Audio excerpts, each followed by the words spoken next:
Moving into the new apartment felt like a fresh start. The building was old, but it had a charm that modern places lacked: original hardwood floors, high ceilings, and large windows that flooded the rooms with light. Among the furniture left behind by the previous tenant was an antique mirror propped up in the corner of the bedroom. The frame was ornate, carved with intricate designs that swirled around like ivy. It was heavy, almost too heavy to move, so I decided to leave it where it was. At first, it was just another piece of the apartment's quirky character. But then things started to feel wrong. The first time I noticed something strange, I brushed it off. I was getting ready for bed, standing in front of the mirror, when I saw a flicker out of the corner of my eye. My bedside lamp seemed to sway in the reflection, but when I turned around, it was perfectly still. I laughed at myself, blaming it on tired eyes and a long day of unpacking, but it didn't stop there. One evening, while I was sitting on my bed scrolling through my phone, I glanced at the mirror. The reflection seemed darker than the rest of the room, the shadows a little too deep. And then, for just a second, I thought I saw movement, a dark shape in the corner of the mirror behind me. My breath caught in my throat as I turned quickly, but there was nothing there. I shook off the unease and told myself it was just my mind playing tricks on me. The mirror was old, maybe warped.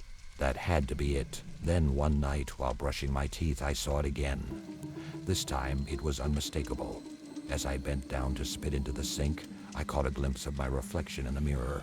It was smiling. A slow, chilling grin spread across its face, but I hadn't moved a muscle. My hands clenched around the edge of the sink, and my heart pounded as I stared at it, frozen. I forced myself to turn around, to confront whatever was behind me, but there was only my empty bathroom. I tried to laugh it off, but it came out hollow and shaky. I avoided looking into the mirror for the rest of the night. But from that moment, a sense of dread settled in the pit of my stomach, and I couldn't shake the feeling that I wasn't alone in the apartment. Days passed, but the tension lingered, clinging to the air like a damp fog. Each time I walked past the mirror, I kept my eyes down, refusing to meet my reflection. Yet, out of the corner of my eye, I caught glimpses of things that shouldn't be there, objects slightly out of place, the door behind me slightly ajar when I knew I'd closed it. And sometimes I thought I heard faint whispers, just on the edge of hearing, coming from the direction of the mirror. One particularly cold night, I woke up to the sound of creaking wood. The apartment was old, so noises weren't unusual. But this sound came from inside the bedroom. My eyes snapped open, and I turned toward the mirror. It was dark, but I could just make out the silhouette of my reflection, standing there. But something was different. Its head was tilted at an unnatural angle, its eyes wide open, staring straight at me. I scrambled for the light switch, my hands trembling. When the light flooded the room, the reflection returned to normal, but my heart wouldn't stop racing. My reflection's eyes looked too calm, too placid, as if mocking my fear. I rushed out of the room, spending the rest of the night on the couch with every light in the apartment on.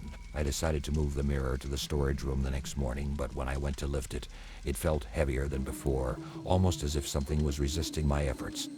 After much struggle, I managed to drag it into the hallway, away from the bedroom, but that night, I dreamt of the mirror.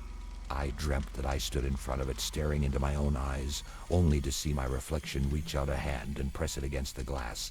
The sensation of cold fingers pressing against my skin lingered long after I woke up, drenched in sweat. Curiosity and desperation drove me to research the mirror's origins.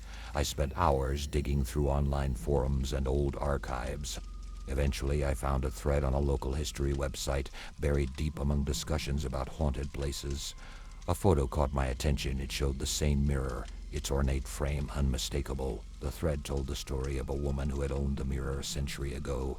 She was rumored to have been obsessed with it, spending hours staring into it as if entranced. She began telling people that her reflection spoke to her, that it showed her visions of another world. They found her dead in front of the mirror, her face twisted into a smile that didn't match the horror in her eyes. The mirror was sold off at an estate auction and had changed hands many times since, with each owner reporting strange occurrences before abandoning it. I slammed my laptop shut, my mind racing. It couldn't be true. It had to be some urban legend, but deep down, I knew that the mirror was wrong, no evil. That night, I woke up again, drawn inexplicably to the hallway where the mirror stood. I didn't want to look, but I couldn't stop myself.